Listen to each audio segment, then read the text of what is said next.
Hi, this is Dr. Ira. We're doing practical veterinary medicine, and today my good friend Rich LaFrance is here. He'll be talking about towing trailers and different things about keeping your car and your truck and trailer in good condition. And first, we're going to talk about, just let me give you his credentials. He's been a mechanic for what, 40 years now or more? Yes. 40 years or more. And he also is very familiar with trailering horses for the last 25 or 30 years. Yeah. So he's pretty much very knowledgeable. So thought it might be a big help to some people that are novices. So I'm going to ask Rich some questions and he'll give us his answers and we'll see where we go. First off, thank you for being here. What truck size would you recommend for what type of trailer? 3/4 ton Okay, and 3/4 ton to 1 ton. If you're towing, I'd say 4 horses or more. I mean, depending on how much you're towing. If you're gonna do it every day, you definitely want a truck that's gonna be able to handle it. okay. And is an SUV or a pickup truck better or a van? It doesn't matter? That doesn't matter. I mean, if you have a van, you can get 3/4 ton or a heavy duty truck. Okay, SUVs, big ones, the Tahoes are good. It always comes back to how many, if you're towing 2 horses, you could use a light truck. It ain't gonna be a problem. okay. And can you explain about dualies? Because they look cool, but you said at times they were not really great unless you're trailering a lot. Well, they're bumpy empty, unloaded. It's a bumpy ride with a dually. They're gonna burn more gas. I would say if you're doing a lot of long distance traveling with or you want to use a 5th wheel trailer, dually's the way to go. Okay, People just like them, but you gotta remember, you got 4 extra tires in the back. They can carry it a lot more and tow a lot more usually. okay. And usually they don't start out unless they're 3/4 ton to 1 ton, not even bigger. All right. So you just mentioned before about a 5th wheel. Can you explain the difference between the 5th wheel, a hitch attached to the frame, and also the bumper hitches? All right, well, I wouldn't recommend a bumper hitch at all. I don't even think the newer trucks, most of them don't have a bump hitch. It's all class 3, class 2, I believe. That'll be class 3, I'm sorry. For the under the bumper. And then you have the 5th wheel.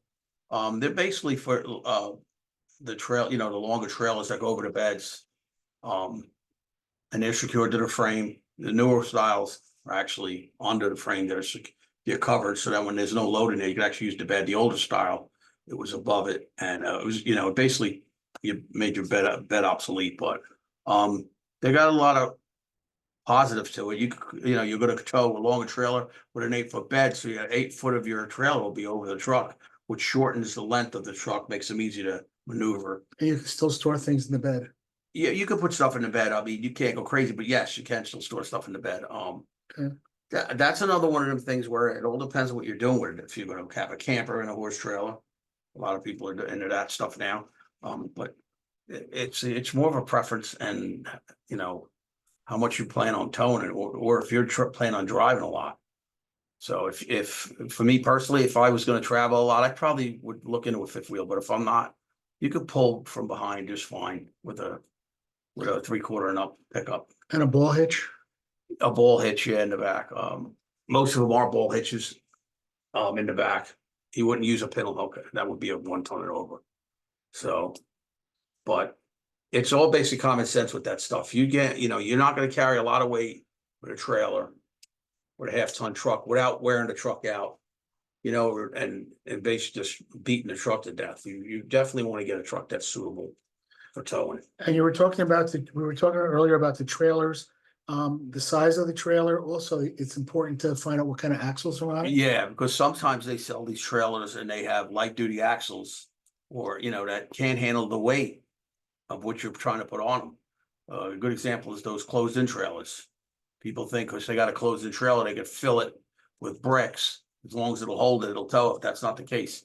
That's why sometimes if you look on the highway and see them guys, you'll notice the wheels are pushing in because everything's going down. But you need to get heavy duty axles in the trailer. You could ask them. Usually you can look at the bolt pattern. There'll be usually 6 bolts and up if it's more heavy duty. If it's light duty, it'll usually be 5, even 4. So, real light so when duty. you're buying a trailer, it's important to know what you're hauling Yeah, and what size. So if you had what's the draft, if you capacity? had draft horses, for example, You definitely want a heavier trailer. They weigh about 2,000 pounds apiece. It's 4,000 pounds. It's two horses right there. as we know, we have we have two drafts on the property, and they're big suckers. They really are, and they're just as sweet as can be.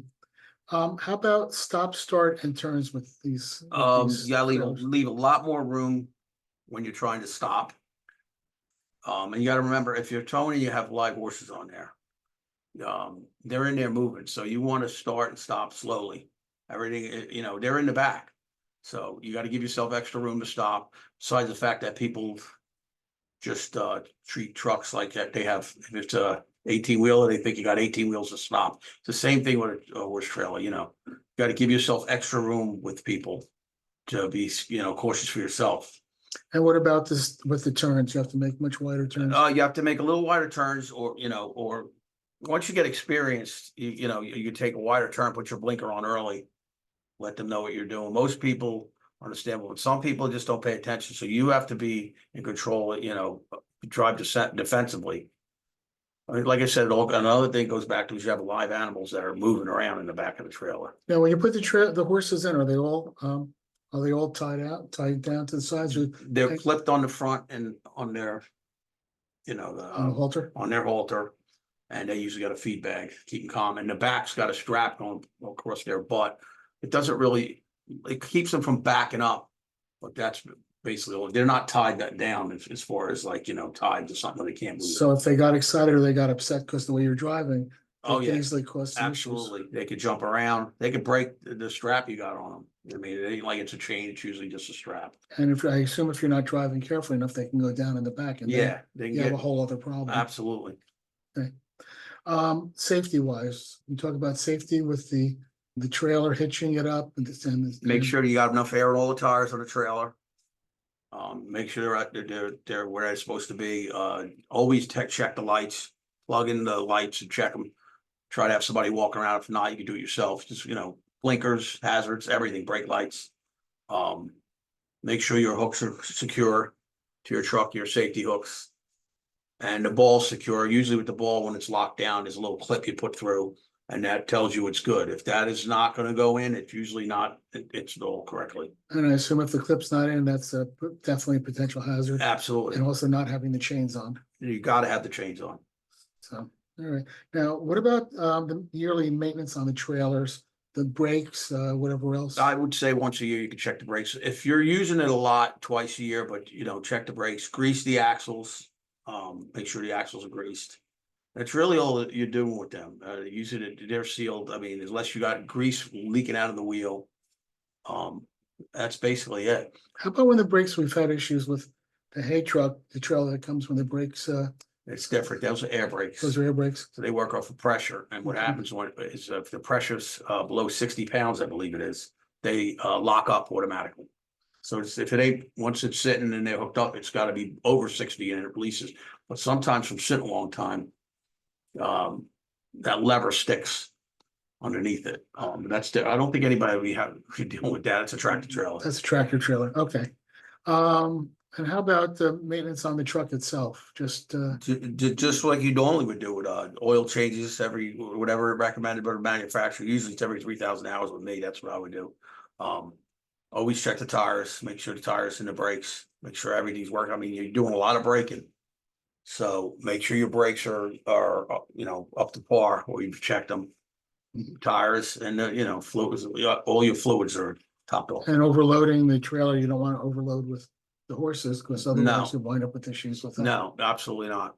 If it's supposed to hold 4 and you stick, and people have done it, they'll open up the gates and stuff more horses in there.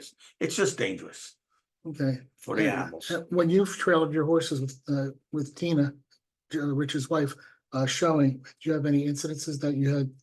No, we were very lucky, but like I said, we take our time, give yourself a lot of time between bars.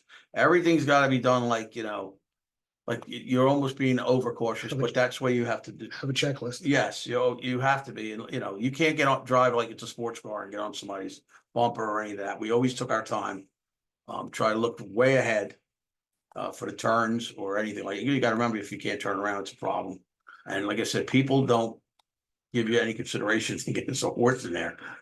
Then how about if they're urinating in there, you want to make sure you clean the trailers, because they said they Every get time. rusty and the floor can actually. The floors rot. can rot. So after every time you have the horse out, you come home, you gotta, spray them out, clean it out, and then we used to hose it out. And how about the Thoroughly. wheels? You do the tires and Do the everything? tires all the time, check Okay. the axles. Make sure there's no mud and all that in there? Yeah. Okay.